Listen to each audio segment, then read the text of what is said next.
Hi hello ಎಲ್ರಿಗೂ magic ಕೋಡ್ಗೆ ಸ್ವಾಗತ ಸುಸ್ವಾಗತ. ನಿಮ್ಮ ಜೊತೆ ನನ್ನ ಕತೆ ಏನಾಗಿದೆ ನೋಡೋಣ ಬನ್ನಿ. ಈ ಕಡೆ ಪಾಪ ನಚ್ಚಿ ಬೇಸರ ಮಾಡ್ಕೊಂಡು ಮಲಗಿರ್ತಾನೆ. ಭೂಮಿ ಬರ್ತಾಳೆ. ಭೂಮಿ ಬಂದ್ಬಿಟ್ಟು ಸಂಗೀತ ಹತ್ರ ಕೂತ್ಕೊಂಡು ನಡೆದಂತಹ ಕತೆ ಎಲ್ಲ ಹೇಳ್ತಾಳೆ. ಈ ಕಡೆ ಅಜಿತ್ ದೇವ್ರ ಸೇವೆ ಮಾಡ್ತಾನೆ. ದೇವ್ರ ಸೇವೆ ಮಾಡಾದ್ಮೇಲೆ ಭೂಮಿ ಕೊಟ್ಟಂತಹ ಭಿಕ್ಷೆಯಿಂದನೇ ಅನ್ನದಾನ ಮಾಡಕ್ಕೆ ಎಲ್ಲ ಸಿದ್ಧತೆಗಳು ಮಾಡ್ಕೊಳ್ತಾರೆ. ಭೂಮಿ ಹತ್ತು ಬಿಡ್ತಾಳೆ ಗಳಗಳನ್ನ ಹತ್ಕೊಂಡು. ಅತ್ತೆ, ನನ್ನ ಮುದ್ದಿನತ್ತೆ, ಎದ್ದೇಳತ್ತೆ, ನಿಮ್ಮನ್ನ ಈ ಸ್ಥಿತಿಲಿ ನಾನು ನೋಡಕ್ಕಾಗೋದಿಲ್ಲ. ನನ್ನ ನಿಜಕ್ಕೂ ನಾನು ಅವತ್ತು ನನ್ನನ್ನು ಒಪ್ಪಂದದ ಮದ್ವೆ ಅಂತ ನಾನು ಆದಾಗ ನೀವು ಒಪ್ಕೊಳ್ತಿರೋ ಇಲ್ವೋ ಅನ್ನೋ ಭಯ ಇತ್ತು. ಆದ್ರೆ ನನ್ನನ್ನು ಅಷ್ಟು ಪ್ರೀತಿಯಿಂದ ಒಪ್ಕೊಂಡ್ರಿ ಅತ್ತೆ, ನಾನು ಅದನ್ನ ಮರೆಯಕ್ ಸಾಧ್ಯನಾ? ಈ ಕಡೆ ಅಜಿತ ಎಲ್ರಿಗೂ ಅನ್ನದಾನ ಮತ್ತೆ ಬಟ್ಟೆ ದಾನ ಮಾಡ್ತಾ ನಿಂತ್ಕೊಳ್ತಾನೆ. ಎಲ್ರೂ ಅರಸಿ ಆಶೀರ್ವಾದ ಮಾಡ್ತಾನೆ. ನೀನಂತ ಮಗನ್ ಪಡೆದಿರೋ ತಂದೆ ತಾಯಿಗಳು ಪುಣ್ಯ ಮಾಡಿದಾರಮ್ಮ ಅಂತ ಹೇಳಿ. ಈ ಕಡೆ ಇವಳು ಅಂಜು ಹೇಗ್ ಮಿಸ್ ಆಯ್ತು, ಇದು ಒಪ್ಪಂದದ ಪತ್ರ ಹೇಗ್ ಮಿಕ್ಸ್ ಆಯ್ತು ಅಂತ ನಿಂತ್ಕೊಂಡು ನೋಡ್ತಾ ಇರ್ತಾಳೆ. ಈ ಕಡೆ ಅಮ್ಮ ಮಗಳು ಅದೇನೋ ಸತ್ತವ್ರ ಮನೆಯಲ್ಲಿ ಸಿಹಿ ಭೋಜನ ತಿಂದ್ರು ನಂಗೆ ಆಗಿದೆ ಇವ್ರದ್ದು. ಆ ರೀತಿನಲ್ಲಿ ಅಮ್ಮ ಮಗಳು ಬುದ್ಧಿನೇ ಬರೋದಿಲ್ಲ ಅವ್ರಿಗೆ. ಫೋನ್ ಮಾಡ್ತಾಳೆ ಮಗಳು, ಏನಾಯ್ತಮ್ಮ ಅಂತ ಇಲ್ಲ.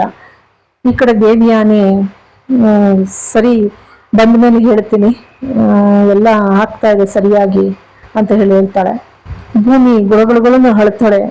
ಸಂಗೀತನ ಒಪ್ಕೊಂಡು ಅತ್ತೆ ಎದ್ದೇಳತ್ತೆ, ನನ್ನ ಮುದ್ದಿನ ಅತ್ತೆ ಎದ್ದೇಳತ್ತೆ, ನಾನು ನಿಜಕ್ಕೂ ನಾನು ಅಜ್ಜಿ ಸಾಹೇಬ್ರನ್ನ ಪ್ರಾಣಕ್ಕಿಂತ ಹೆಚ್ಚಾಗಿ ಪ್ರೀತಿಸ್ತೀನಿ. ಎಷ್ಟೋ ಸಮಯದಲ್ಲಿ ಹೇಳಕ್ ಹೋಗಿದ್ದೀನಿ ನಾನು ನಿಮ್ಮನ್ನ ಪ್ರೀತಿಸ್ತೀನಿ ಅಂತ ಹೇಳಿ. ಆದ್ರೆ ಅವ್ರು ಎಲ್ಲಿ ನನ್ನ ಪ್ರೀತಿ ತೋಡ್ಕೊಂಡಾಗ ಒಪ್ಕೊಳ್ಳೋದೇ ಇದ್ರೆ ನನಗಂತೂ ಬದುಕೋಕ್ ಸಾಧ್ಯನೇ ಇಲ್ಲ. ನನ್ನ ಪ್ರಾಣನೇ ಹೊರಟೋಗ್ಬಿಡ್ತದೆ ಅತ್ತೆ, ಖಂಡಿತ. ಆದ್ರೆ ನನ್ನ ನಂಬಿಕೆ ದ್ರೋಹಿ ನೀನು ನಂಬಿಕೆಗೆ ಅರ್ಹಳಲ್ಲ ಅಂತಾರಲ್ಲ ಅತ್ತೆ. ನನ್ನ ಎಷ್ಟು ವರ್ಷದಿಂದ ನೋಡಿದಿರತ್ತೆ ನೀವು. ನಾನು ಯಾವತ್ತಾರು ನಂಬಿಕೆಗೆ ದ್ರೋಹ ಮಾಡಿದ್ದೀನ, ಸುಳ್ಳು ಹೇಳಿದ್ದೀನ ಅತ್ತೆ? ನನ್ನ ಅಂದ್ಬಿಟ್ಟು ನನಗೆ ಎಷ್ಟು ನೋವಾಗ್ಬಿಡ್ತು ಗೊತ್ತಾ ಅತ್ತೆ. ಆದ್ರೆ ನಿಮ್ಮ ಮುದ್ದು ಮುಖ ನೋಡ್ತಿದ್ದಾಗೇನೆ ನನಗೆ ಎದುರಿಸೋಕೆ ಭಯ ಆಗ್ತಿತ್ತು. ನನಗೆ ಹೇಳ್ಕೊಳ್ಳೋಣ ಅಂತ ಎಷ್ಟೋ ಸಂದರ್ಭದಲ್ಲಿ ಬರ್ತಾ ಇದೆ ನಮ್ಮ ಮದುವೆ ವಿಚಾರನ. ಆದ್ರೆ ನಿಮ್ಮ ಮುದ್ದು ಮುಖ ನೋಡಿ ನನಗೆ ಎಲ್ಲ ಮರ್ತೋಗ್ತಾ ಇತ್ತು ಅತ್ತೆ. ಖಂಡಿತವಾಗ್ಲೂ ಅಜಿತ್ ಸಾಹೇಬ್ರು ನೀವೆಲ್ಲ ಒಪ್ಪಿಟ್ಟು ನನ್ನ ಜೀವನದ ಕೊನೆ ಉಸಿರೋಗು ನಿಮ್ಮ ಸೇವೆ ಮಾಡ್ಕೊಂಡಿದ್ದು ಬಿಡ್ತೀನಿ. ನಾನು ನಿಮ್ಮ ಮುದ್ದಿನ ಸೊಸೆನೆ ಯಾವತ್ತಿದ್ರು ಅತ್ತೆ, ಬಿಟ್ಟು ಹೋಗ್ಬಿಡಿ ನನ್ನ ಅತ್ತೆ, ಬಿಟ್ಟು ಹೋಗ್ಬಿಡಿ, ನನ್ನನ್ನು ಕಂಡ್ಬಿಡಿ ಅತ್ತೆ ಅಂತ ಬೇಡ್ಕೊಳ್ತಾಳೆ. ಮತ್ತೆ ನಾನು ಖಂಡಿತ ನಿಮ್ಗೆ ಅಷ್ಟು ನೋವು ಮಾಡಿದ್ರೆ ನಾನು ಹೊರಟೋಗ್ತೀನಿ.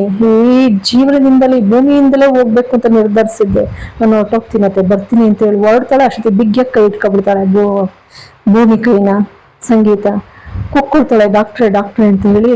ನಚ್ಚಿ ಓಡ್ ಬರ್ತಾನೆ. ಏನಾಯ್ತತ್ಗೆ, ಏನಾಗಿದೆ? ನಚ್ಚಿ ಅತ್ತೆ ರೆಸ್ಪಾಂಡ್ ಮಾಡ್ತಾ ಇದ್ರೆ ನೋಡು, ಕೈ ಬಿಗ್ಗಿ ಹಿಡಿದಿರೋದ ಅಂದಾಗ ಅದಕ್ಕೆ ನಚ್ಚಿ ಡಾಕ್ಟ್ರನ್ನ ಕೂಗ್ಕೊಳ್ತಾನೆ. ಡಾಕ್ಟ್ರು ಬಂದ್ಬಿಟ್ಟು ಟೆಸ್ಟ್ ಮಾಡಿ ನೋಡ್ತಾರೆ.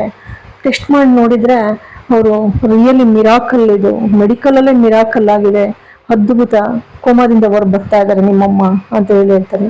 ಆ ಖುಷಿ ಸುದ್ದಿ ಕೇಳಿದ ತಕ್ಷಣ ನಚ್ಚಿ ಓಡ್ ಬಂದು ಅವ್ರ ಅಣ್ಣನಿಗೆ ಫೋನ್ ಮಾಡ್ತಾನೆ. ಅಜಿತ್, ಅಣ್ಣ ಬ್ರೋ, ಅಮ್ಮನಿಗೆ ಪ್ರಜ್ಞೆ ಬರ್ತಾ ಇದೆ, ಕೋಮಾದಿಂದ ಹೊರ ಬರ್ತಾ ಇದ್ದಾರೆ ಅಂತ ಹೇಳಿ. ಹೌದೇನೋ ಅಂತೇಳಿ ಬಿಕ್ಕಿ ಒಳಗ್ ಶುರು ಮಾಡ್ತಾನೆ. ರಾಮಣ್ಣ ಒಪ್ಕೊಂಡು ಶ್ರವಣ್ಣೆಲ್ಲ ಏನಾಯ್ತು ಅಂದಾಗ ಅಮ್ಮ ಕೋಮಾದಿಂದ ಹೊರ ಬರ್ತಾ ಇದಾರಂತೆ ಅಂತಾರೆ. ಆದ್ರೆ ದೇವ್ಯಾನಿಗೆ ಮಾತ್ರ ಅಶ್ವಿನಿಗೆ ಹಂಗೆ ಭೂಮಿ ಕುಸ್ತೋಯ್ತಾರೆ. ಅವ್ರಿಗಂತೂ ಆಘಾತ ಆದಂಗ ಆಗುತ್ತೆ. ಪಾಪಿಗಳವರು ಮೋಸ ಮಾಡಕ್ಕೆ ಎಲ್ಲ ಬಂದಿರೋದು.